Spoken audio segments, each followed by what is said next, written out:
అశ్విన్ గారు సార్ ఈ సినిమాలో అశ్విన్ గారు నాగశ్విన్ గారు అశ్విన్ గారు ఇక్కడ సార్ అశ్విన్ గారు సార్ హాయ్ అండి హాయ్ హాయ్ బాగున్నారు సార్ బాగున్నాను సార్ 2014లో 15లో అలాగా మిమ్మల్ని చూసినప్పుడు ఈ ప్రపంచ స్థాయి సినిమాకి మా నాగశ్విన్ కూడా ఉంటాడని చెప్పేసి మేము అనుకోలేదు సార్. నిజంగా ప్రౌడ్ ఆఫ్ యూ. మా రాజమౌళి గారు కాకుండా పక్కన ఇంకొక నాగశ్విన్ అనే చైర్ కూడా ఉండింది ఇప్పుడు. Very proud. ఎందుకంటే సినిమాని చూస్తున్నప్పుడు చిన్నపిల్లల్లాగా ఎంజాయ్ చేస్తున్న మనుషులు నేను చూశాను. ఒకటికి 2-3 సార్లు చూస్తే కానీ ఆ ఎంజాయ్మెంట్ ఫీలింగ్ని ఓకే అమ్మాయి చూసేసామన్న ఫీల్ రావట్లేదు. ఎనీవే దానికోసం first congratulations. Thank you sir. ఇకపోతే ఇప్పుడు మీరు తీసుకున్న క్యారెక్టర్స్లో కౌరవులు అనగానే మనకు ఆటోమేటిక్గా ఒక నెగిటివ్ ఫీలింగ్ ఉంటుంది. ఇప్పుడు మీరు చూపించిన 2 హీరో క్యారెక్టర్స్ కూడా ఈవెన్ అమితాబ్ బచ్చన్ గారి క్యారెక్టర్ కానీ లేకపోతే కర్ణుడు క్యారెక్టర్లో ప్రభాస్ గారిని కూడా ఈ 2 కూడా కౌరవులకు సపోర్ట్ చేసిన క్యారెక్టర్స్. వాళ్ళు యాజ్ ఇట్ ఈస్గా నెగిటివ్ పాయింట్ వైఫ్లో వెళ్తారు. మీరు అసలు అలా ఆలోచించినప్పుడు ఏ పాయింట్ని తీసుకొని వీళ్ళిద్దరిని హీరోలుగా పెట్టి తీద్దామనే ఆలోచన ఎలా వచ్చింది సార్? ఇకపోతే మీరు తీసిన మహానటి కూడా 40 సంవత్సరాల క్రితం చనిపోయిన వ్యక్తి తీసుకొని చేశారు. అదొక అద్భుతంగా అయింది. ఇప్పుడు కూడా మీరు చూస్తే కొన్ని వేల సంవత్సరాల క్రితం వెనకాల జరిగిన ద్వాపరయుగాన్ని మళ్ళీ ఇప్పుడు 800 సంవత్సరాల తర్వాత జరిగిపోయే కలియుగంలో జరగబోయే అంతాన్ని కూడా చూపించబోతున్నారు. ఎక్కడి నుంచి వస్తాయి ఈ థాట్స్? మీరు ఎట్లా స్టార్ట్ చేశారు అసలు ఫస్ట్? అంటే ఈ పర్టిక్యులర్ మూవీ ఐ థింక్ ఒక ఫస్ట్ టైం చూసి వాట్ ఎవర్ ఆ క్లైమాక్స్ అన్న ట్విస్ట్ అంటే ట్విస్ట్ అనుకోవచ్చు, అవన్నీ చూసిన తర్వాత రెండోసారి చూస్తున్నప్పుడు I feel it's almost a different film, new film. చాలా వేరే పర్స్పెక్టివ్తో చూస్తాం రెండోసారి. So I think it's definitely worth a second watch because for example ఆ కర్ణుడి యాంగిల్స్ చాలా ఉంటాయి. రెండోసారి చూస్తున్నప్పుడు విల్ బి లైక్ ఓ ఇక్కడ ఒక టిట్ బిట్ ఉందా, అక్కడ ఒక టిట్ బిట్ ఉందా అలా కనిపిస్తాయి. దట్ ఈస్ అండ్ ఎక్కడి నుంచి వస్తాయి థాట్స్ అంటే తెలియదు సార్. అంటే ఉంటాయి అంటే మహానటిలో కూడా చూసుకుంటే చాలామంది క్యామియోస్ ఉంటారు. అంటే మీరు ఎప్పుడైనా చిన్నప్పుడు సినిమాలు చూసినప్పుడు అరే ఒక కొత్త స్టార్ని చూసినప్పుడు అరే ఈయన as an audience I maybe it's interest, maybe it's fun, నాకు ఇష్టమేమో సార్. మేబీ సడన్లీ ఒక క్యామియో లాగా ఎవరో తెలిసిన ఆయన వస్తే సినిమాలో ఒక it feels exciting. It's like one little bridge between this world and that world లాగా అనిపిస్తుంది. ఈ సినిమాలో కాన్షియస్లీ అన్నీ పెట్టుకోలేదంటే for example like Vijay is a cameo అనుకోవచ్చు, but also you need somebody to play Arjuna. So it's a role. So it is a role. అంటే Vijay I cast as a role properly, not as a guest thing anything. కల్కి యూనివర్స్లో 2nd, 3rd కూడా రాబోతున్నాయి. ఒకటి next వచ్చి question, Pawan Kalyan and Chandrababu Naidu గారు అక్కడ government form చేయకపోతే ఆంధ్రప్రదేశ్లో ఇప్పుడు ఈ టికెట్స్ రేట్స్ ఇంత హైక్ ఇచ్చేవాళ్ళు అయ్యి ఉండకపోయిండొచ్చు, లేకపోతే ఇంత నంబర్స్ మీకు వచ్చి ఉండకపోవచ్చు. దీనికి సంబంధించి మీ అభిప్రాయం ఏంటి? అదంతా అవలే కదా సార్, హ్యాపీగా ఉన్నాం బేసిక్లీ. అదంతా అవలేదు కాబట్టి సాటిస్ఫాక్టరీ. నాగశ్విన్ గారు హాయ్. హాయ్ సార్ ఈ సినిమాలో వైజయంతి మూవీస్లో అవడే సుబ్రహ్మణ్యం దగ్గర నుంచి యాక్ట్ చేసిన వాళ్ళు అందరూ ఉన్నారు. నాని, నవీన్ పోల్శెట్టి ఎందుకు లేరు? 1 question. And second one, release రోజున చాలామంది అంటే సోషల్ మీడియాలో కావచ్చు ఎక్కడైనా కర్ణుడి కంటే అర్జునుడే గొప్ప అన్నట్టు ఒక డిబేట్ నడిచింది. వీటికి మీరేమంటారు? అంటే ఆ డిబేట్ రావడం అనేది చాలా మంచిది అనిపిస్తుంది సార్ బేసిక్లీ. ఎందుకంటే అది ఒక దాని గురించి ఆర్గ్యూ చేస్తుంటే సడన్లీ ఇంకొకటి తవ్వుతారు. సడన్లీ మహాభారతము అండ్ ధర్మం అధర్మం గురించి ఫైట్ చేస్తూ ఉంటారు. సో అది మంచిది అనిపిస్తుంది. అండ్ నాని, నవీన్ ఈ సినిమాలో ఈ పార్ట్లో కుదరలేదు, బట్ డెఫినెట్లీ ఎక్కడ ఛాన్స్ దొరికితే అక్కడ పెట్టేస్తాను సార్. హాయ్ నాగశ్విన్ గారు, సార్ ఇది నాగశ్విన్ గారు కల్కి కథ అనుకోవచ్చా? మహాభారతం కాకుండా పూర్తి అంతే మొత్తం మీదే. ఈ టైటిల్ దొరికింది కాబట్టి నాగశ్విన్స్ కల్కి అని పెట్టిన అవసరం. ఇప్పుడు భారతంలో కృష్ణుడికి అశ్వత్థామకి పునర్జన్మ ఉంది, కర్ణుడికి లేదు. దాన్ని మీరు ఎలా తీసుకున్నారు? ఎక్కడి నుంచి అడాప్ట్ చేశారు? వీరమరణం పొందిన వాళ్ళంతా మోక్ష ప్రాప్తి పొందుతారని ఉంది భారతంలో. మన ప్రవచనకర్తలు కానీ పెద్దవాళ్ళ పుస్తకాలు కానీ ఈ కర్ణుడినే ఎంచుకోవడం కారణం ఏంటి? Part 2 sir. Part 2 okay. అయితే శంబాల నగరం అనే కూడా ఉంది ఆల్రెడీ. అక్కడ అతీంద్రమైన శక్తులు, మనుషులు ఉన్నటువంటి వ్యక్తులు, యోగులు, సిద్ధులు ఉన్నటువంటి ఉంటారు. అవును సార్. మరియమ్మ, తర్వాత ఇంకా క్రిస్టియన్స్ పేర్లు 3 వస్తాయి. దేశంలో వివిధ దేశాల మిగతా వాళ్ళు కూడా చాలామంది ఉన్నారు. టిబెటియన్స్ కానీ రకరకాల కానీ వీళ్ళందరూ అసలు ఎందుకు పెట్టడం కారణం ఏంటి? అంటే నాకు శంబాలా అనే కాన్సెప్ట్ చాలా ఇంట్రెస్టింగ్ ఎందుకు అనిపిస్తుంది అంటే సార్, శంబాలా అనేది మనం అనుకుంటాము అండ్ మన కల్చర్లో, మన హిందూ రిలీజియన్లో ఉంది, టిబెటన్లో ఉంది. టిబెటన్స్ కూడా శంబాలా అంటారు, షాంగ్రిలా అంటారు. పర్షియన్ రిలీజియన్లో వాళ్ళకు ఒక సిమిలర్ ఐడియా ఉంది, వాళ్ళకు కూడా సేమ్ ఒక హిడెన్ ప్లేస్, వాళ్ళు కూడా మౌంట్ కైలాష్ దగ్గరే అనుకుంటారు. సో ఇంత వివిధ జాగ్రఫీస్, వివిధ లాంగ్వేజెస్, కల్చర్స్లో శంబాలా అనే పేరే ఉందనేది నాకు చాలా ఇంట్రెస్టింగ్ అనిపించింది. ఓకే. అండ్ దాన్ని రీఇంటర్ప్రిట్ చేస్తే ఇప్పుడు సిద్ధులు ఆర్ జ్ఞానులు వాళ్ళందరూ ఓన్లీ ఒకే ప్లేస్ నుంచి చెందిన అవసరం లేదు కదా సార్, అన్నీ ఆల్ ఓవర్ ద వరల్డ్ నుంచి రావచ్చు. అండ్ నేను క్రియేట్ చేసిన వరల్డ్లో వాళ్ళందరినీ హంట్ చేస్తున్నారు, వాళ్ళందరినీ దేవుడు అనేది బ్యాన్ చేశారు ఆ వరల్డ్లో. సో వాళ్ళందరూ ఎక్కడో దాక్కోవడానికి, తలదాచుకోవడానికి ఒక ప్లేస్ కావాలి. అండ్ ఆ ప్లేస్ శంబాలా ఎందుకు కాకూడదు అన్న థాట్ ప్రాసెస్ నుంచి వెళ్ళాను సార్. అంటే పేర్లు కూడా కొంచెం ఇదిగా ఉన్నాయి, ఎందుకు అలా పెట్టారు? మరియమ్మ, జాన్ ఏదో 2-3 క్రిస్టియన్స్ పేర్లు ఉన్నాయి. ఎవరు సార్? మరియం అని ఉంది సార్. మరియం అనేది యాక్చువల్లీ అన్ని లాంగ్వేజెస్ దాన్ని బేస్ చేసుకుని పెట్టారు. పెట్టుకున్నాం సార్. ఇంకోటి వాళ్ళు అతి శక్తులు ఉన్నప్పుడు దేనికోసం పోరాడుతుంటారు? అతీంద్రియ శక్తులు ఉందని పెట్టలేదు సార్. కొన్ని కథలో ఒరిజినల్ అంటే కొంతమంది అంటారు సార్, అది కూడా కల్పితమే కదా సార్, బికాజ్ ఎవరు శంబాలాకి వెళ్ళలేదు. సో వాళ్ళు ఆ శంబాలలో ఉన్న వాళ్ళకి అతీంద్రియ శక్తులు ఉన్నాయని మనకు తెలియదు. అది ఒక ఇంటర్ప్రిటేషన్, ఇది నా ఇంటర్ప్రిటేషన్. నాగేశ్వర గారు ఇక్కడ సార్. హాయ్ సార్, కల్కిలో కమల్ హాసన్ గారిని చూపించిన 2 సీన్స్ కానీ అదిరిపోయాయి. అంటే ఆయన క్యారెక్టర్ని పూర్తిగా ఇంట్రడ్యూస్ చేయరు. అంటే ఐ మీన్ ఆయన బిహైండ్ స్టోరీ కానీ ఏదైనా సరే, ఆయన పాత్రతో ఏమైనా ప్రత్యేకంగా సినిమా చేయాలనుకుంటున్నారు, ఒకవేళ పార్ట్ 2లోనే ఆ మొత్తం కథ చెప్పాలనుకుంటున్నారా? ఇంకోటి, కల్కిలో ఆయన క్లైమాక్స్లో శ్రీశ్రీ గారి కవిత చెప్తారు. ఆ థాట్ ఎందుకు వచ్చింది ఆయనతో, ఆ యాంగిల్లో దాన్ని చెప్పించాలనేది? అంటే చాలా బాగుంది అనిపించింది, అందుకే చెప్పించాను. అండ్ ఆల్సో ఆ వర్డ్స్ అండ్ దట్ లైన్ చాలా సెట్ అయింది.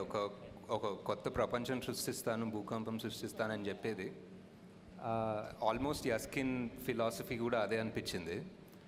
అండ్ ఇంకా కమల్ హాసన్ గారి గురించి పెద్దగా చెప్పే అవసరం లేదు. నేను సగం చెప్పిన దాన్నే ఆయన 100-110% తీసుకెళ్తారు. సో దట్స్ పార్ట్ 2 చేస్తారు సార్. పార్ట్ 2లో చూస్తారు ఫుల్గా. అశ్విన్ సార్, ఈ తెలుగు వెర్షన్ సంబంధించి ఒక చిన్న విమర్శ ఏంటంటే, డైలాగ్స్ ఏదో కావాలని వేరే వాళ్ళు చెప్పించారన్నట్టుగా ఉంది. ఎందుకంటే పర్ఫెక్ట్గా మన తెలుగు డిక్షన్ లాగా కాకుండా ఫ్యూచర్లో దానికోసం చెప్పించారా, లేదంటే కావాలని అది చేసిన అయితే? లేదా, డెఫినెట్లీ ఒక కపుల్ ఆఫ్ క్యారెక్టర్స్ డబ్బింగ్ వాళ్ళ ఒరిజినల్ వాయిసెస్ తోనే చెప్పించాను. అండ్ మేబీ ఈసారి అంత దగ్గర కూర్చొని, లైక్ మహానటిలో కూడా ఆల్మోస్ట్ ఎవ్రీబడి ఒరిజినల్ వాయిసెసే చెప్పారు, ఎవరు డబ్బింగ్ ఆర్టిస్ట్ చెప్పలేదు. ఈ సినిమాలో కూడా అదే ట్రై చేద్దాం అనుకున్నా, బట్ మేబీ లాస్ట్ మినిట్ తొందర వల్ల ఆ ఫినిషింగ్ రాలేదు, కొంచెం మరీ పట్టి చెప్పినట్టుండే. డెఫినెట్లీ అది మాకు కూడా అనిపించింది. బట్ జస్ట్ వాంటెడ్ ఎవరైనా యాక్టర్ యాక్ట్ చేస్తున్నప్పుడు వాళ్ళ డబ్బింగ్ చెప్తే ఆ పర్ఫార్మెన్స్ 100% ఉంటుందని నా బిలీఫ్. ఇప్పుడు వేరే వాళ్ళు డబ్బింగ్ చెప్పి వాళ్ళు యాక్టింగ్ చేస్తే ఎప్పుడు ఒక నాట్ 100% అనిపిస్తుంది. బట్ సార్, అలాగే అమితాబ్ బచ్చన్ గారి క్యారెక్టర్ సార్, దాదాపు సర్కార్ తర్వాత ఆ రేంజ్లో ఆయన హీరోయిజన్ వాడుకున్న సినిమా ఇదే అంటున్నారు అందరూ. అయితే ఆ క్యారెక్టరేషన్ మీకు ఈ సినిమాలో ఒక స్థాయిలో ప్రభాస్ గారి కంటే కూడా ఎక్కువగా అనిపిస్తుంది హీరోయిజం అమితాబ్ బచ్చన్ గారిది. అదే స్థాయిలో సెకండ్ పార్ట్లో కూడా ఉంటుందా? At the same time mythology part కొంచెం చూపించారు దీంట్లో, సెకండ్ పార్ట్లో కూడా అది ఉంటుందా మైథాలజీ అనేది? ఉంటుంది కదా సార్, ఇంకా ఇదే క్యారెక్టర్స్ కదా సెకండ్ పార్ట్కి వెళ్ళేవి. సో డెఫినెట్లీ కనెక్షన్ ఉంటుంది. అమితాబ్ బచ్చన్ గారి క్యారెక్టర్ ఎంతవరకు సెకండ్ పార్ట్లో ఉంటుంది?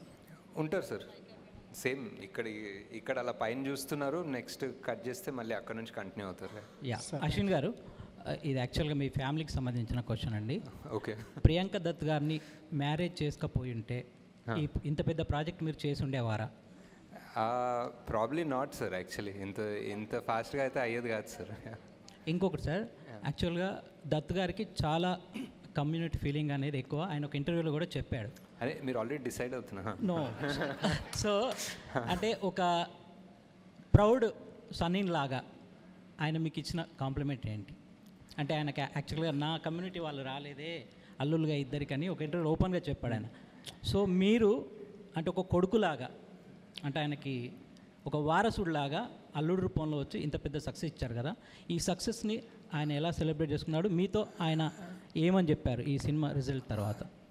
అంటే ఫస్ట్ ఆఫ్ ఆల్ చాలా ఫస్ట్ గ్రేట్ఫుల్ సార్. అంటే ఫ్యామిలీ అయినప్పటికీ డైరెక్టరే, అండ్ ఆయన 50 years హిస్టరీలోనే కాదు, మేబీ తెలుగు సినిమాలో కూడా one of the most expensive films. And అది కూడా 1 year, 2 years, 3 years, 4 years చేసినప్పటికీ ఆయనకి జస్ట్ ఒక పెద్ద సినిమా, ఒక మంచి సినిమా తీయాలని ఆయనకు ఒక తపన, బేసిక్లీ మోర్ దెన్ మీ. ఆయనకి ఇష్టం. ఏదైనా ఒక 100 మందిని పిలిస్తే ఒక జూనియర్ ఆర్టిస్ట్ ఏదైనా షూటింగ్కి, అవి 100 ఏంటి భయ్యా, 200 మందిని పిలవాలి కదా, ఒక గ్రాండ్గా కనిపించాలని ఆయనకు ఒక తపన ఉంటుంది, more than me. And just fully grateful అండి, అంతే.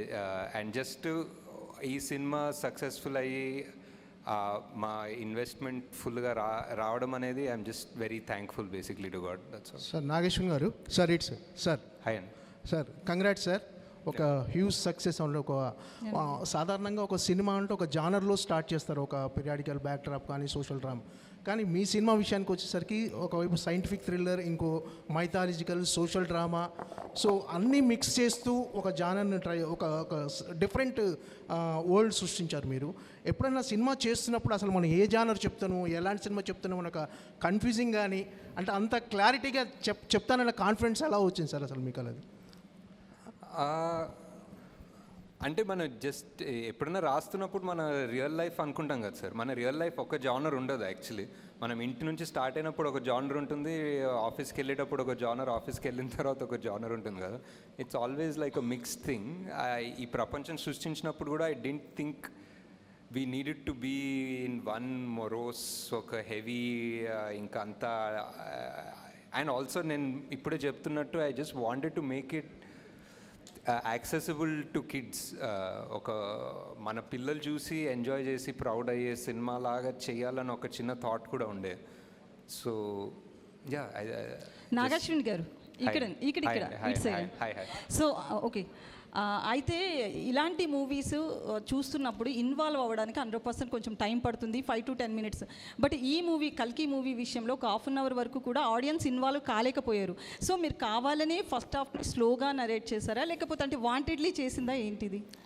లేదు, అంటే ఐ థింక్ ఆనెస్ట్గా చెప్పాలంటే ఐ థింక్ ఫస్ట్ 7-8 minutes చాలా ఎంగేజింగ్ ఉండే అనుకుంటాను, like with the Mahabharata and those things. But once Kashi లోపలికి వెళ్ళి భైరవాద్ అంతా వచ్చినప్పుడు it became a bit slow. But అదే they were choices, they were things we were trying to balance and make and everything. అది వరల్డ్ సెటప్ అనుకోవచ్చు, క్యారెక్టర్ సెటప్ అనుకోవచ్చు. ఇప్పుడు దీపిక ఒక ల్యాబ్లో ఉంది, ఆ ల్యాబ్ ఏంటి, ఆ ల్యాబ్లో రోజు ఆమె పరిస్థితి ఏంటి, ఆమె స్కెడ్యూల్ ఏంటి అనేది ఒక రకంగా చూపించాం. మేబీ వేరే రకంగా చూపించేస్తే ఒక 1 minute తగ్గేదేమో, ఒక 1.5 minutes తగ్గుండొచ్చు. But these are all choices we made because ఇలాంటి సినిమా తీయలేదు. సో ఎందుకు తీసుకోవడం, ఫట్ అని ఒక 30 seconds చూపించేస్తే అర్థం కాదేమో, ఒక 1.5 minutes తీసుకోవాలేమో అన్న ఒక చిన్న భయంతో తీసుకునే డెసిషన్స్. బట్ ఆ క్రిటిసిజం నాకు ఎలా అనిపిస్తుందంటే, it's like hi we are invested in your world, నువ్వు ఇలాంటి స్లోగా చెప్పాల్సిన అవసరం లేదు, వీఆర్ ఇన్వెస్టెడ్, నువ్వు సరిగ్గానే చెప్పు అనే పాజిటివ్గా తీసుకుంటున్నాను. So yeah, that's. Sir me hero Prabhas గారి గురించి sir, after completion of this journey what is Prabhas to you అంటే ఏం చెప్తారు? ప్రభాస్ గారి గురించి ఎలాంటి బాండేజ్ ఉంది? ఆయన ఎలా రియాక్ట్ అయ్యారా అర్థం కాలేదు సార్. బాండేజ్ ఏంటి సినిమా జర్నీ తర్వాత? యా, అంటే బాండేజ్ ఉంది మీకు? యా, జస్ట్ మొన్న ఏదో ఒక పోస్ట్ పెట్టాను కదా, అదే బాండేజ్. యా, ఇట్స్ ఒక 3-4 years ఎవరితోటన్నా అంతే ట్రావెల్ అయ్యి and somebody who supports you and encourages you. అంటే ఎప్పుడన్నా కొంచెం డౌట్లు ఉన్నా, ఒక చిన్న హెవీనెస్ ఉన్నా, he believed in the project so much. ఎప్పుడు అసలు మీరు ఏం తీస్తున్నారో మీకు అర్థమవుతుందా, మీకు ఇది తెలుస్తుందా ఏం తీస్తున్నారు, మీరు అస్సలు వరి కాకండి, this is huge, this is massive, నేను చాలా 20 ఏళ్ళుగా తీస్తున్నా కదా, దిస్ ఇస్ నాట్ నార్మల్ అని చాలా ఎంకరేజ్ చేసేవాళ్ళు. That I don't know, just to encourage me or really he believed it, but that helped a lot. Nagi గారు ఒక క్వశ్చన్. సార్ కంగ్రాట్స్ సార్, మీరు ఒక కొత్త జానర్ క్రియేట్ చేశారు మైథాలజీ సైఫైలో. సో ఇప్పుడున్న యంగర్ జనరేషన్కి మైథాలజీ మీద చాలా డిస్కషన్ జరుగుతున్నాయి ఇండియా వైజ్, మళ్ళీ మైథాలజీ క్యారెక్టర్స్ గురించి వెళ్తున్నారు. నా క్వశ్చన్ ఏంటంటే, మీరు కాన్కి వెళ్ళారు కదా, అప్పుడు వెళ్ళినప్పుడు ఇంటర్నేషనల్ కొలాబరేషన్స్ ఎన్నో వచ్చాయా? సరే ఫస్ట్ ఫిల్మ్ ఇప్పుడు సక్సెస్ అయ్యారు కాబట్టి పార్ట్ 2కి ఇంటర్నేషనల్ కొలాబరేషన్స్ ఎన్నో వస్తే కంటిన్యూ చేస్తారు, లేదా మీ ఓన్ ప్రొడక్షన్లోనే చేస్తారా? అంటే డిస్ట్రిబ్యూషన్కి డెఫినెట్లీ చూడాలండి. ప్రొడక్షన్ వాల్యూ అంటే ప్రొడక్షన్లో ఏదైనా ఇంటర్నేషనల్ హాలీవుడ్ స్టూడియో ఏదైనా ఇన్వాల్వ్ అయితే ఇంకా పెద్ద స్కేల్ పెరుగుతుంది కదా. I think production wise we manage to pull it off అండి, but distribution wise definitely foreign వాళ్ళు వస్తే ఇట్స్ డిఫరెంట్ బాల్ గేమ్. వాళ్ళకున్న scale for distribution is very different. So దీన్ని ఇంగ్లీష్ లాంగ్వేజ్ కూడా కన్వర్ట్ చేస్తాం అంటే చేయొచ్చు, I think maybe for Netflix, but not theatrical release. I don't think so, because చాలా మంది వెస్ట్లో they prefer watching the movie in the original language with subtitles actually. Ashwini గారు ఇక్కడ సార్, అంటే మీ వరల్డ్ చేసేయడానికి ఇప్పుడు మనం ఉన్న వరల్డ్లో ఇది కావచ్చు, శంబాలా కావచ్చు, ఇవన్నీ ఈ సెట్స్ అన్ని డిజైన్ చేయడానికి చాలా వందల మంది పనిచేశారు. అసలు వీటి గురించి చెప్తారా? సో ఈ డిజైన్ ఎలా జరిగింది, ఎంతమంది కష్టపడేవారు మీ డ్రీమ్ని ఫుల్ఫిల్ చేయడానికి? చాలా మంది అండి. అండ్ ఫస్ట్ ఆఫ్ ఆల్ మా ప్రొడక్షన్ డిజైనర్ నితిన్ జియాని, అండ్ ఆయనతో పాటు ఒక కాన్సెప్ట్ ఆర్టిస్ట్ ఉంటారు. అండ్ కాన్స్టెంట్ ఇది అంటే జూమ్ కాల్స్ అయితే అసలు హార్డ్ డ్రైవ్ జూమ్ కాల్స్ ఉంటాయండి బేసిక్లీ డిస్కస్ చేసేది. ఎక్కడ అంటే ఈ వరల్డ్లో ఇష్టమైన ప్లేస్ నాకు ఆ శంబాలా ఇష్టం అండి. ఆ శంబాలా స్టెప్స్ ఉంది కదా, రేపటి కోసం ఆ స్టెప్స్ మీద కూర్చోవడం అసలు చాలా పీస్ఫుల్ ఉంటుంది. మీరు చూసారా అక్కడ? వెళ్ళారా? ఆ స్టెప్స్ ఇంకా చూపిలేదా? ఆ సన్ రైజ్ సన్సెట్ చాలా బాగుంటుంది అక్కడ.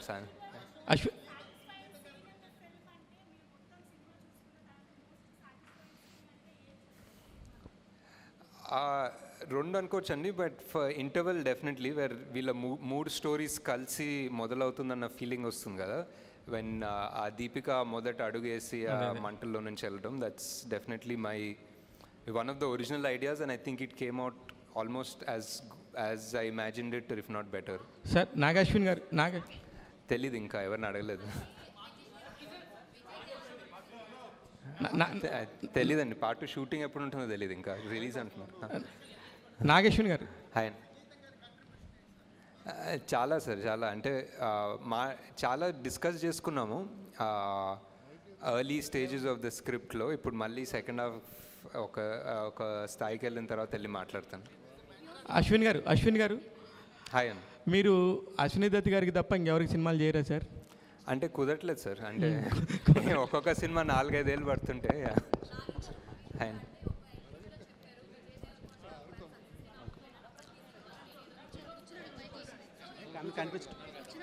నాగశ్విన్ గారు ఆ ఫస్ట్ పార్ట్ చెప్పలేదండి, సెకండ్ పార్ట్ చెప్పాను, ఉంటారని చెప్పానండి.